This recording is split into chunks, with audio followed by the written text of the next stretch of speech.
Hola mi amigo querido, ¿qué tal? ¿Cómo estás? Quisiera empezar diciendo que nada está perdido en tu vida si tú confías en Dios. Por más que la noche te parezca oscura, por más que la circunstancia que vivas te parezca que no tiene solución, Jesús está a tu lado y es capaz de abrir las puertas, las ventanas, hacer que la noche desaparezca y que nazca el sol de un nuevo día en tu experiencia. Vamos a la lección número 7 para el 17 de agosto del año 2024. El título de la lección es Instruyendo a los discípulos, parte 1, porque esta lección la vamos a estudiar 2 semanas seguidas. Bueno, el propósito de la lección de esta semana es mostrarnos que el Señor Jesús tenía una tarea desafiante al instruir, al enseñar a sus discípulos sobre el propósito de su venida a este mundo. Porque ellos pensaban que Jesús era el libertador mesiánico que venía a librarlos del yugo esclavizador de Roma. Ellos no entendían que la misión de Jesús era espiritual y que en realidad Él había venido al mundo para libertarlos del pecado. Y ese problema es nuestro también, porque muchas veces nosotros solo tenemos conciencia de las cosas que nuestros sentidos captan, que falta dinero para pagar el alquiler, o mi esposa está enferma, o mi hijo está en las drogas, o me falta empleo. Esos problemas son reales, no los podemos negar. Porque mientras vivamos en este mundo, pues muchas veces vamos a necesitar empleo, dinero, una familia, en fin. Entonces, el problema es que nosotros humanamente, nuestro hombre natural, solo capta las cosas que nuestros sentidos pueden percibir, pero muchas veces no capta la verdadera necesidad del alma, que es espiritual. Y cuando buscamos a Jesús, generalmente buscamos tratando de resolver los problemas que nuestros sentidos captan. Pero en realidad no vamos a Jesús buscándolo como nuestro Salvador personal, aquel que vino a este mundo para rescatarnos del pecado. Porque nuestro verdadero problema es el pecado. El pecado destruye, el pecado te carga de culpa, el pecado te masacra, te esclaviza, no te deja ser feliz.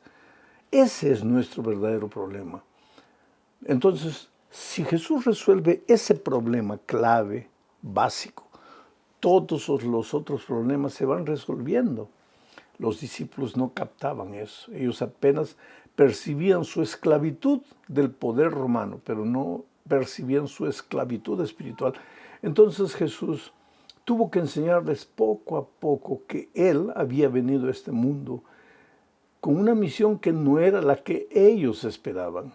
No era un libertador militar, era un libertador espiritual. Esto nos lleva a la primera parte de la lección, donde el Señor Jesucristo opera un milagro, pero un milagro con el propósito justamente de abrirles los ojos a los discípulos a la realidad espiritual.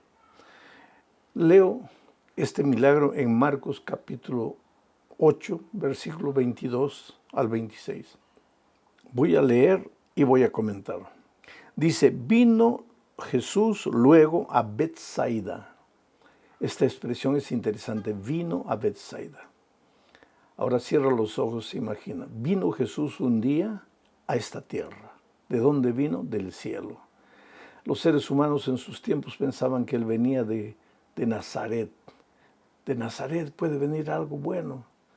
Jesús no venía de Nazaret, venía del cielo. Pero en esta tierra muchas veces vino a diferentes lugares, llegó a diferentes lugares con el propósito de libertar.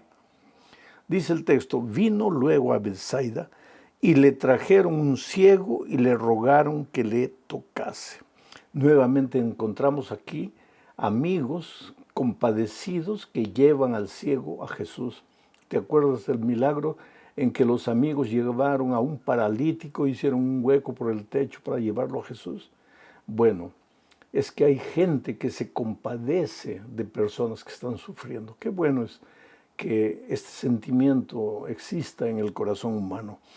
Estos le trajeron un ciego a Jesús y le rogaron que le tocase. Entonces, dice el texto bíblico, tomando la mano del ciego, Jesús le sacó fuera de la aldea y escupiendo en sus ojos, le puso las manos encima y le preguntó si veía algo. Él mirando dijo, veo los hombres como árboles, pero los veo que andan. Luego le puso otra vez las manos sobre los ojos y le hizo que mirase y fue restablecido y vio de lejos y claramente a todos. Y lo envió a su casa diciendo, no entres en la aldea ni lo digas a nadie en la aldea. Recuerda que dije al principio, Jesús operó este milagro para enseñarles a sus discípulos que así como en este milagro la visión vino progresivamente, el conocimiento, o sea, la visión espiritual también viene progresivamente.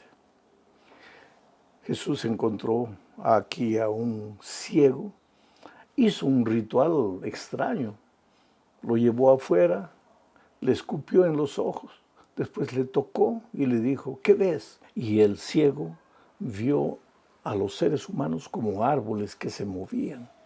Entonces Jesús le tocó otra vez y le dijo, ¿y ahora qué ves? Y él dijo, ahora sí veo claramente. Jesús podría haberle tocado la primera vez y haberle hecho ver claramente, pero este milagro tenía el propósito de mostrarles a los discípulos que así como el ciego fue progresivamente viendo, los discípulos, también ciegos espirituales, deberían progresivamente ir entendiendo la misión de Jesús en esta tierra, porque ellos estaban confundiendo las cosas. Ellos veían a Jesús como el libertador político, cuando Jesús había venido como el libertador espiritual. Mi pregunta para ti es, ¿quién es Jesús para ti? ¿Ah? ¿El que soluciona tus problemas físicos, tus problemas materiales, o el que soluciona los problemas de tu corazón? Si Él te cura por dentro, tú vas a tener, ya curado por la gracia maravillosa de Jesús, condiciones de enfrentar las dificultades y vencerlas. Vamos a la segunda parte de este estudio, bajo el título El costo del discipulado. A partir de este momento, Jesús empieza a revelar su misión. Miren lo que dice Marcos 8, 31 al 33. Y comenzó a enseñarles, ¿a quiénes? A los discípulos, que le era necesario al Hijo del Hombre padecer mucho y ser desechado por los ancianos, por los principales sacerdotes y por los escribas, y ser muerto y resucitar después de 3 días. Esto les decía claramente. Entonces Pedro le tomó aparte y comenzó a reconvenirle, o sea, a recriminarle. Pero él, volviéndose y mirando a los discípulos, reprendió a Pedro diciendo, quítate delante de mí, Satanás, porque no pones la mira en las cosas de Dios, sino en las de los hombres. ¿Te das cuenta lo que dije hasta aquí? Jesús comenzó a mostrarles ya su misión. Le dijo, ustedes piensan que he venido para libertarlos del poder de Roma. No, no, no. Yo he venido para servir y he venido para morir. Dentro de poco el Hijo del Hombre, refiriéndose a Él, va a ser perseguido, va a ser muerto.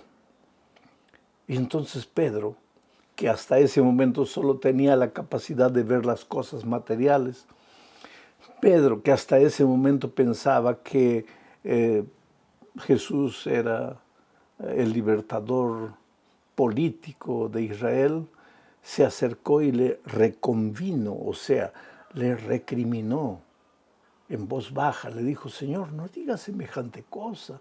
Tú eres el Mesías todopoderoso. ¿Cómo vas a decir que te van a prender, que te van a crucificar? Y el Señor Jesucristo lo reprendió en público y le dijo, quítate de mí, Satanás. Qué cosa terrible. En algún momento, el enemigo, no es que Pedro estaba poseído por el enemigo, pero en algún momento el enemigo usó a Pedro para tratar de desviar al Señor Jesucristo del cumplimiento de su misión. Dice, Jesús le dijo a Pedro, tú colocas la mira en las cosas de esta tierra, no colocas la mira en las cosas de Dios. Ese es el peligro que todos nosotros corremos, de buscar a Jesús poniendo las miras en las cosas de la tierra y no en las cosas de Dios. Nos olvidamos de nuestro verdadero problema y solo tenemos conciencia de nuestros problemas periféricos.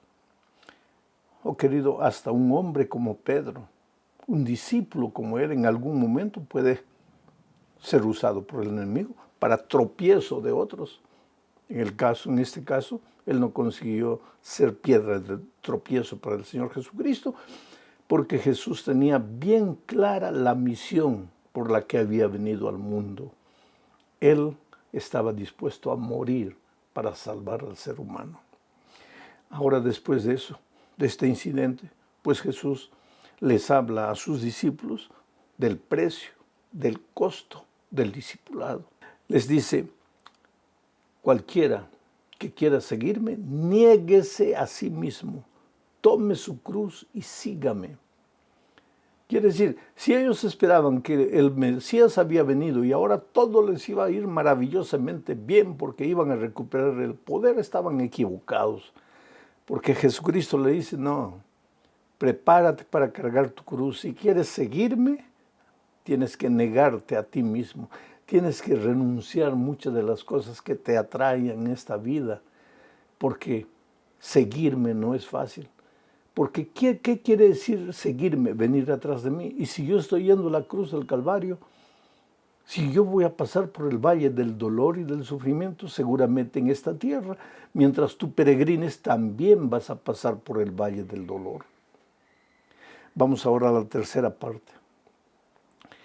El subtítulo es La montaña y la multitud, porque aquí vamos a hablar de la transfiguración. 6 días antes de la transfiguración, sucedió esto que voy a leer en Marcos 9:1. Jesús les habló a sus discípulos y les dijo lo siguiente, mira, también les dijo, de cierto os digo que hay algunos de los que están aquí que no gustarán la muerte hasta que hayan visto el reino de Dios venido con poder. Recuérdate que Jesús habló a una multitud. Había mucha gente ahí. Y Jesús dijo, algunos de ustedes no conocerán la muerte sin haber visto venir al Señor en gloria, sin haber visto el reino de Dios en toda su plenitud, en todo su esplendor, en toda su gloria. Hasta hoy este versículo crea muchos problemas a la gente. Hay gente que dice, pero este versículo nunca se cumplió. Entonces Jesús mintió. ¿Por qué? Porque ya todos los que estaban en ese grupo de personas a las cuales Jesús habló ya murieron. Y como él dijo, algunos de los que están aquí no conocerán la muerte hasta no ver el reino de Dios en su esplendor. Pero 6 días después, Pedro, Jacobo y Juan fueron con Jesús al monte y vieron la transfiguración y vieron el reino de Dios en todo su esplendor. Y lo que Jesús les dijo en el versículo 5 se cumplió al pie de la letra. Jesús no estaba hablando de su segunda venida, estaba hablando del establecimiento del reino de Dios en gloria. Cuando estos 3 discípulos participaron de la transfiguración, vieron pues el esplendor del reino de Dios, al Señor Jesucristo como Rey de Reyes y Señor de Señores. Y lo que Jesús les había dicho 6 días antes se cumplió exactamente. Oh querido, tenemos que esperar hasta la segunda venida para ver el reino de Dios en su esplendor. Bienaventurados aquellos que cuando están solos cierran los ojos y aunque con sus ojos físicos no pueden ver, con los ojos espirituales contemplan la gloria de Dios en su esplendor. Bienaventurado eres si en tu caminar diario, al ir a trabajar, a estudiar en la calle, aprendes a vivir en el Espíritu espíritu del reino de Dios, aunque rodeado de miseria, de dolor, de violencia, aunque rodeado de pecado, eres capaz de ver la gloria de Dios en su esplendor. Esta es una experiencia que todos los cristianos debemos tener, aunque todavía no ha llegado el día de la venida de Cristo. La cuarta parte habla de quién es el más grande. Es que Jesús hablaba de su reino. Jesús hablaba del dolor que se aproximaba. Jesús hablaba de que su reino no era un reino de poder terrenal, sino espiritual. Y sin embargo los discípulos pues no entendían, así como el ciego que fue abriendo los ojos paulatinamente, ellos paulatinamente también fueron abriendo los ojos espirituales para entender que la misión de Jesús era redentora del pecado, no salvadora del poder de Israel. Leo lo que dice Marcos 9, 33 al 35. Este es un incidente interesante. Mira, y llegó a Capernaum, y cuando estuvo en casa, les preguntó, ¿qué disputabais entre vosotros en el camino? Mas ellos callaron, porque en el camino habían disputado entre sí quién había de ser el mayor. Entonces él se sentó y llamó a los 12 y les dijo, si alguno quiere ser el primero, será el postrero de todos y el servidor de todos. Es interesante, estaban dirigiéndose a Capernaum y el Señor Jesucristo notó que los discípulos se quedaban para atrás. Él tal vez los esperó, pero ellos disminuían la velocidad. Entonces Jesús pensó, ellos no quieren mi presencia, quieren quedarse atrás. Y fue adelante. Pero cuando llegaron a la ciudad, ya entraron a la casa, Jesús los reunió y les preguntó, oye, ¿qué estaban ustedes discutiendo cuando veníamos en el camino? ¿Por qué se quedaron para atrás? ¿Por qué no querían mi presencia? Y el texto bíblico dice que ellos se quedaron calladitos. ¿Por qué? Porque por el camino habían discutido quién de entre ellos iba a ser el mayor. Imagínate, Jesús hablando de su dolor, de su muerte, hablando del costo del discipulado, y ellos pensando quién de nosotros va a ser el principal en el reino de Dios, quién va a ser el mayor, quién va a ser el jefe, el gerente, el presidente, quién. Se quedaron callados porque habían practicado el pecado del egoísmo, del orgullo, de la vanagloria. Es interesante que ellos se quedaron para atrás porque en la presencia de Jesucristo es imposible cometer pecado. Para pecar tú tienes que apartarte de Jesús. Tienes que abandonar a Jesús. Entonces puedes practicar el pecado. En la presencia de Él no. Por eso ellos se quedaron para atrás y comenzaron a discutir quién iba a ser el mayor. Ahora, Jesús no les dijo, ninguno de entre ustedes debe querer ser el mayor. Jesús no vino aquí para sacar del corazón humano el deseo de ser un líder, de dirigir a la iglesia. No, eso es un deseo legítimo. Pero Jesús vino a enseñarnos cuál es el camino para ser el líder. No es el chisme, no es lleno de estrategias humanas para derrumbar al que está en primer lugar. Jesús les dijo, si alguno entre ustedes quiere ser el primero, no dijo ninguno entre ustedes debe querer ser el primero, dijo si alguno entre ustedes quiere ser el primero, sea primero siervo de sus hermanos.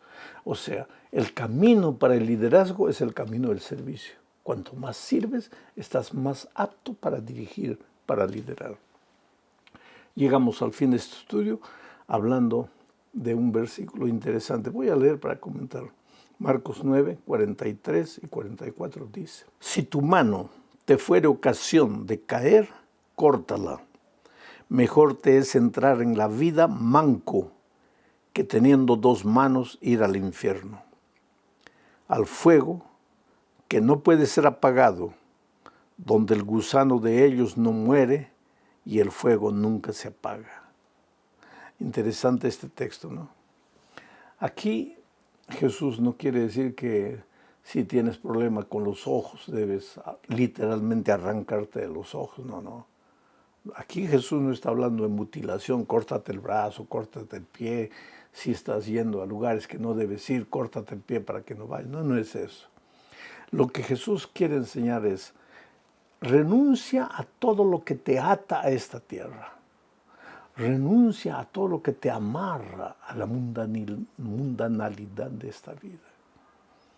Vamos a decir, si tienes problemas de música y la música te perturba y no puedes libertarte, ya se te ha creado un vicio con la música, entonces pues abandona la música. Es mejor que entres sin esa música que al reino de los cielos, que con todo te pierdas.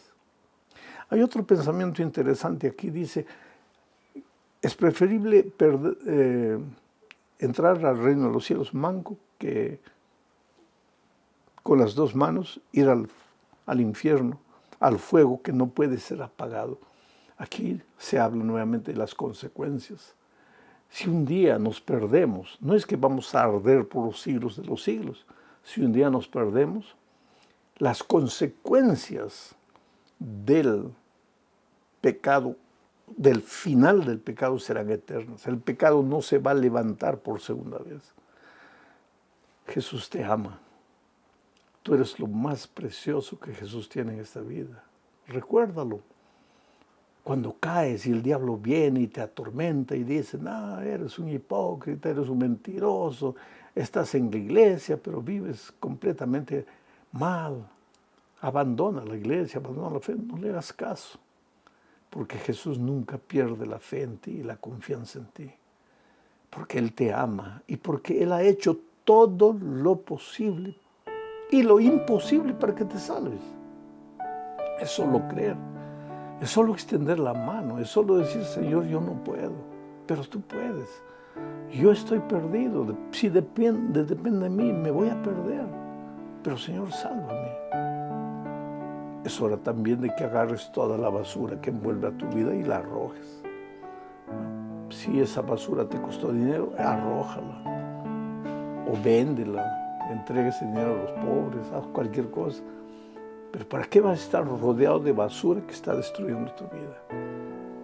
Si tu mano te fuere ocasión para caer, córtala. Si tu ojo te fuere ocasión para caer, arráncate el ojo. Espiritualmente, que Dios te bendiga.